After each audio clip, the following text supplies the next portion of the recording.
người, buổi họp nhóm ngày hôm nay của chúng ta sẽ có thêm 3 thành viên mới, đó chính là Popo,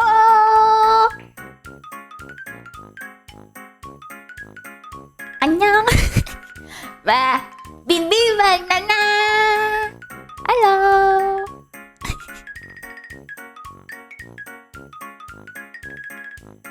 Ok, rồi ngồi ngay ngắn vô, bây giờ chúng ta sẽ bắt đầu vào buổi họp nhóm ngày hôm nay nha.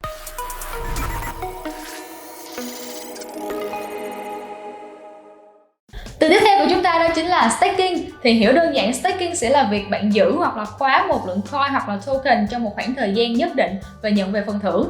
Thì phần thưởng sẽ dựa trên cái công sức mà bạn đã bỏ ra, bao gồm số lượng coin mà bạn stake cũng như là thời lượng mà bạn stake. Và hai từ tiếp theo đó chính là DEX và SEC. SEC ở đây là CEX nha mọi người. Thì từ đầu tiên là DEX là viết tắt của Decentralized Exchange, dịch ra tiếng Việt có nghĩa là sàn giao dịch phi tập trung. Thì đây sẽ là một nền tảng để mà giao dịch crypto dựa trên các hợp đồng thông minh, giao dịch ngân hàng hoặc là giữa các nhóm thanh khoản. Và một số sàn giao dịch phi tập trung có thể kể tới như là PancakeSwap hay là SushiSwap.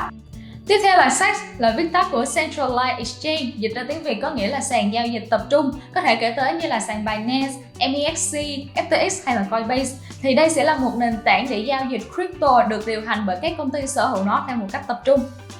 4 thuật ngữ tiếp theo sẽ là 4 thuật ngữ mà Alice nghĩ là mọi người đã gặp rất là nhiều rồi nhưng mà mọi người vẫn còn hay nhầm lẫn với nhau. Đó chính là ICO, IEO, IDO và IGO.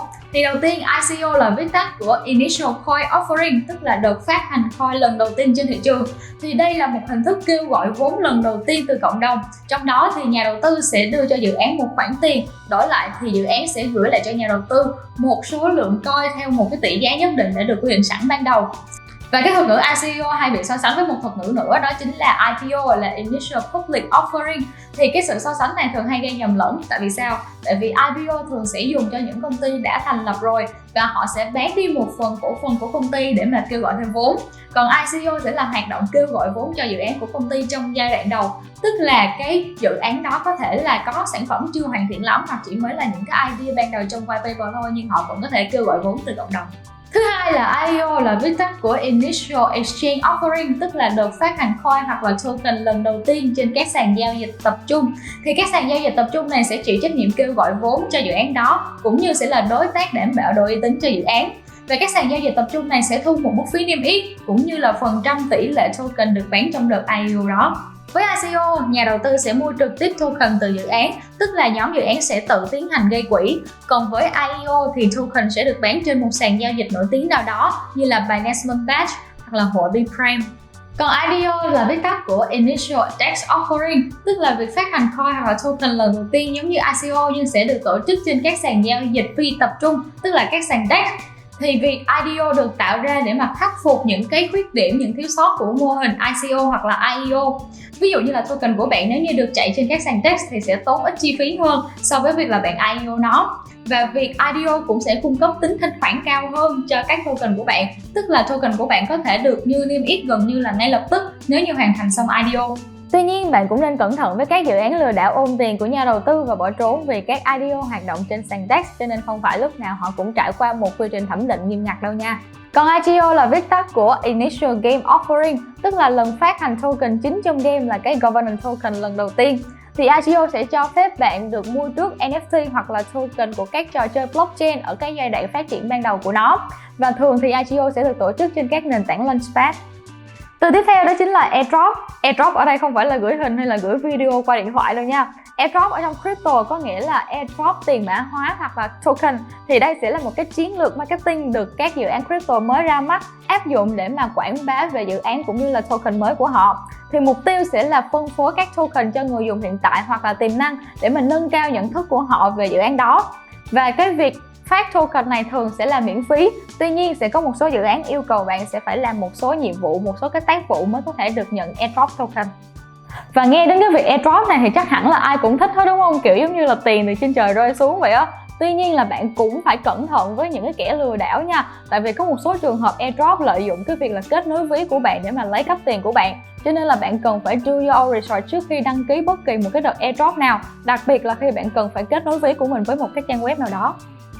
Ok, thì do your own research hay còn được viết tắt là DYOR Đây là một thuật ngữ với ý nghĩa là sẽ kêu người đọc, người xem tự nghiên cứu, tự tìm hiểu về một cái vấn đề hoặc là một cái dự án nào đó để mà họ có được góc nhìn đa chiều và cái nhìn đúng đắn hơn về cái chủ đề đang được nói tới.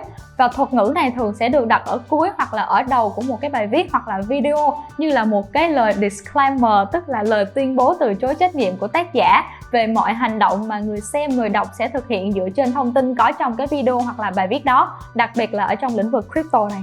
Từ tiếp theo đó chính là ATH, là viết tắt của All Time High, dịch ra tiếng Việt có thể hiểu là giá cao nhất. Thì thuật ngữ này dùng để chỉ mức giá đỉnh, tức là cái mức giá cao nhất của một đồng coin, một đồng token hoặc là một cái tài sản bất kỳ nào đó từ quá khứ cho đến thời điểm hiện tại.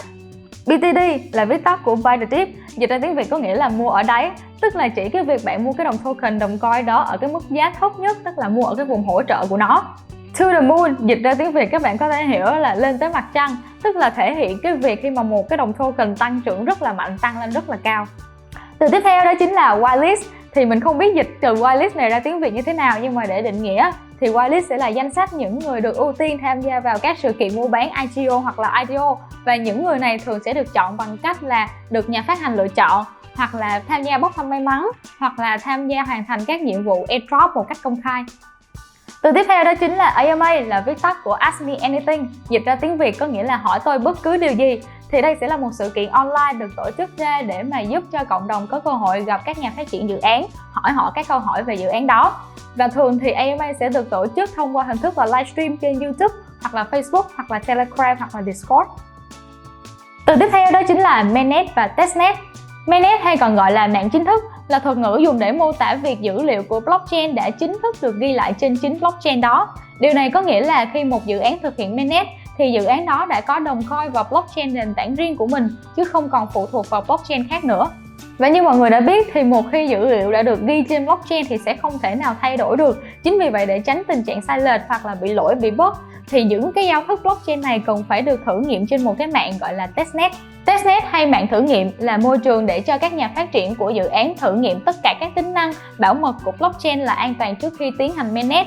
Vì testnet là một giai đoạn thử nghiệm nên nó có thể được thay đổi hoặc là chỉnh sửa linh hoạt nếu như xuất hiện các lỗi như bảo mật, giao dịch không thành công, vân vân và vân vân. Ok, và từ cuối cùng là DAO, DAO là viết tắt của Decentralized Autonomous Organization. Đây là một tổ chức tự trị phi tập trung được xây dựng dựa trên các quy tắc mã hóa các chương trình, vận hành tự động và loại bỏ hoàn toàn các cơ quan quản lý trung ương với hệ thống kiểm soát phi tập trung. Do đó, tổ chức này không hề bị ảnh hưởng bởi bất kỳ quốc gia nào. Rồi, qua buổi học nhóm ngày hôm nay thì không biết là những thành viên mới của chúng ta đã hiểu bài chưa ta? Im lặng vậy thì chắc là các bạn của chúng ta đã hiểu bài hết rồi đúng không? Và mọi người, nếu như mọi người không nhớ thì mọi người có thể xem lại video một lần nữa, và cũng đừng quên là nhấn like, subscribe và nhấn chuông thông báo để không bỏ lỡ một buổi học nhóm nào của Alice cũng như là Henry và ba người bạn nhỏ của chúng ta nhé. Bye bye!